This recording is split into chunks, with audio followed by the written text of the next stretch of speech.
Hi everyone. நம்ம இப்போ என்ன பார்க்க போறோம்னா, ரேடியோ ஆக்டிவிட்டி. ஓகேவா? ஸோ டாபிக்லயே இருக்கு.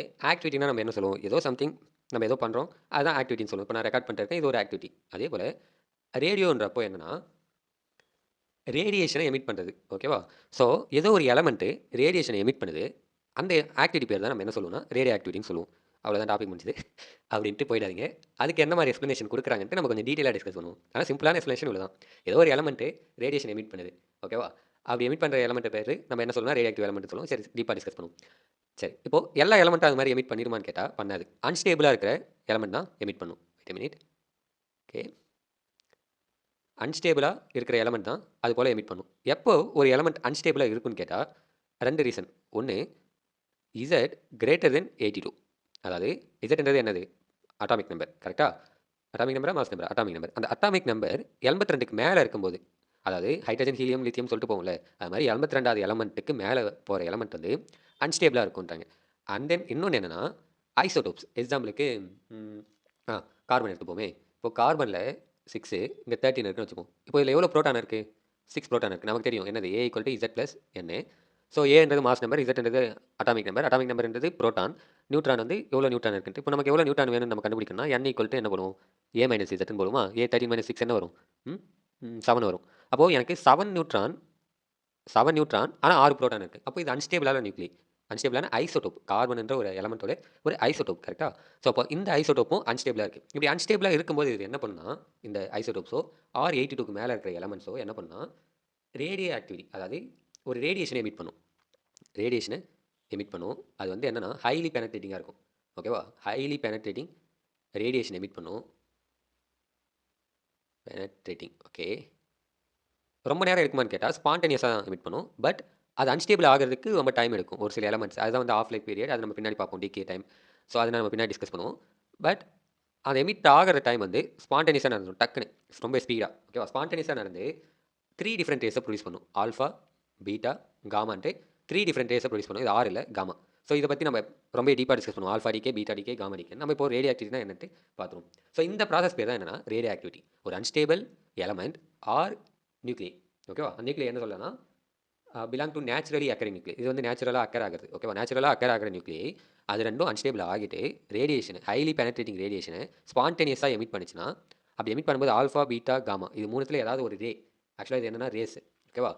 ஸோ மூணுத்துல ஏதாவது ஒரு ரேஸ் ப்ரொடியூஸ் ஆச்சுன்னா, அதை தான் நான் என்ன சொல்லுவேன்னா ரேடியோ ஆக்டிவிட்டின்னு சொல்லுவேன். அண்ட் எந்த எலமெண்ட் இந்த ரேடியோ ஆக்டிவ் ப்ராப்பர்ட்டி கீழே அண்டர்கோ ஆகுதோ அது என்னது? ரேடியோ ஆக்டிவ் எலமெண்ட்ஸ்னு சொல்லுவேன். அதை ரேடியோ ஆக்டிவ் எலமெண்ட்ஸ்னு சொல்லுவேன். ஸோ புரியும்னு நினைக்கிறேன். And isotopes.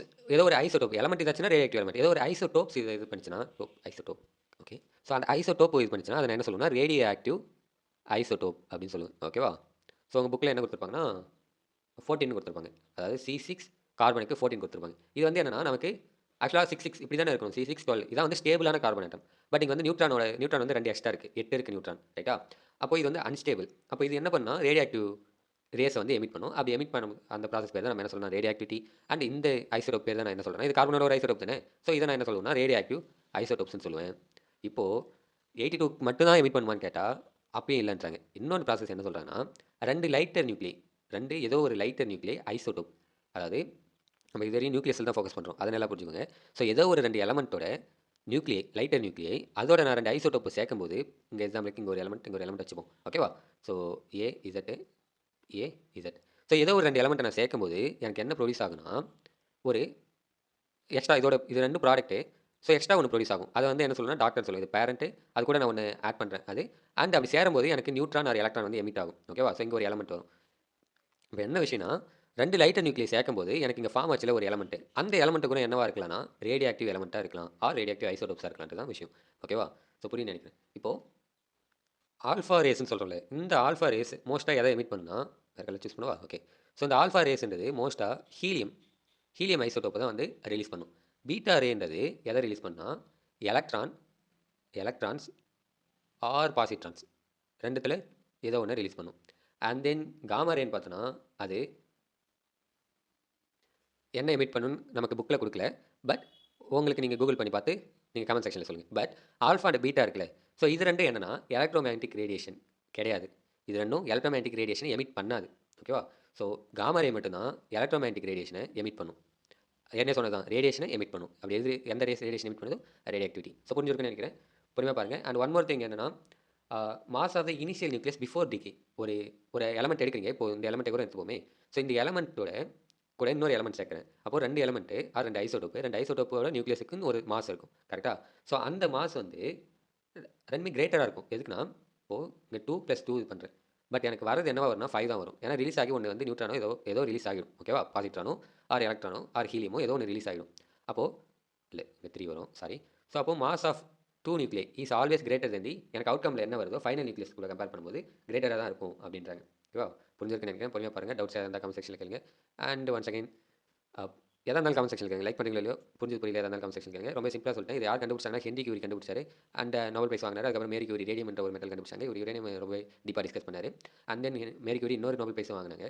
ஸோ அவங்க குடும்பமே நோபல் பிரைஸ் தான் நிறையா வாங்கினாங்க. ஸோ ரொம்ப பேச தேவையில்ல, புரிஞ்சிருக்குன்னு நினைக்கிறேன். தேங்க்ஸ் ஃபார் வாட்சிங். தேங்க்யூ. Signing off.